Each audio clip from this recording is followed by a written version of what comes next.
दोस्तों, आज जो है बाबू देवकीनंदन खत्री उनका उनकी जन्म जयंती है। उनका जन्म 18 जून 1861 को हुआ था और उनकी मृत्यु 1 अगस्त 1913 को हुई थी। कहते हैं कि वो हिंदी भाषा के प्रथम तिलस्मी लेखक थे। उन्होंने चंद्रकांता, संतति, काजर की कोठरी, नरेंद्र मोहिनी, कुसुम कुमारी, वीरेंद्र वीर, गुप्त गोदना, कटोरा भर, भूतनाथ जैसे रचनाएं की।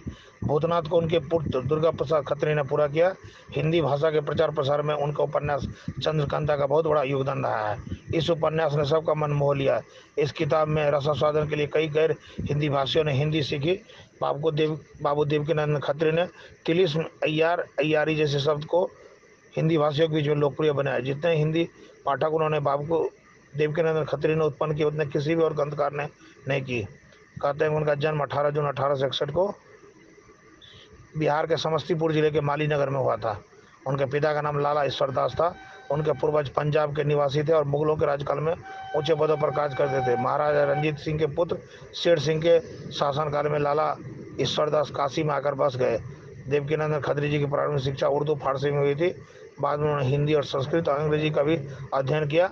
आरंभिक शिक्षा समाप्त करने के बाद वे गया के टेकारी स्टेट पहुंचकर वहां के राजा के यहाँ नौकरी कर ली। बाद में उन्होंने वाराणसी में लहरी प्रेस नाम के एक प्रिंटिंग प्रेस की स्थापना की। 1900 ईस्वी में उन्होंने हिंदी मासिक सुदर्शन का प्रकाशन प्रारंभ किया। देवकीनंदन खत्री जी का काशी नरेश ईश्वरी प्रसाद नारायण सिंह के साथ बहुत अच्छा संबंध था। इस संबंध के आधार पर उन्होंने चकिया, उत्तर प्रदेश और नौगढ़ के जंगलों के ठेके लिए। देवकीनंदन खत्री जी बचपन से ही सैर सपाटे के शौकीन थे। इस ठेकेदारी के काम से उन्हें पर्याप्त आय होने के कारण उनका सैर सपाटे का शौक भी पूरा होता था। वे लगातार कई दिन पहाड़ियों, चकिया और नौगढ़ के बिहार जंगलों, पहाड़ियों में प्राचीन ऐतिहासिक मंदिरों, इमारतों के खंडहर की खाक छानते थे।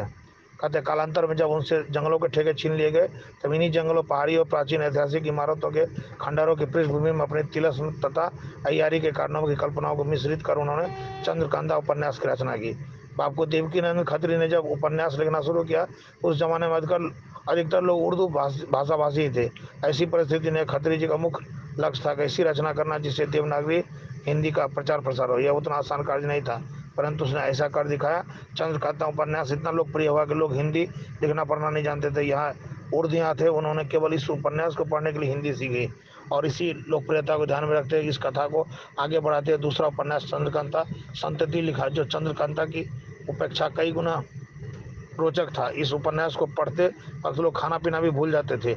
इन उपन्यासों की भाषा इतनी सरल है कि इन्हें 5वीं कक्षा के छात्र भी पढ़ लेते थे। पहले 2 उपन्यासों के 2000 पृष्ठ से अधिक होने पर जब एक ऐसा क्षण नहीं आता था कि जहां पाठक उब जाए। तो आज उनकी जन्म जयंती है।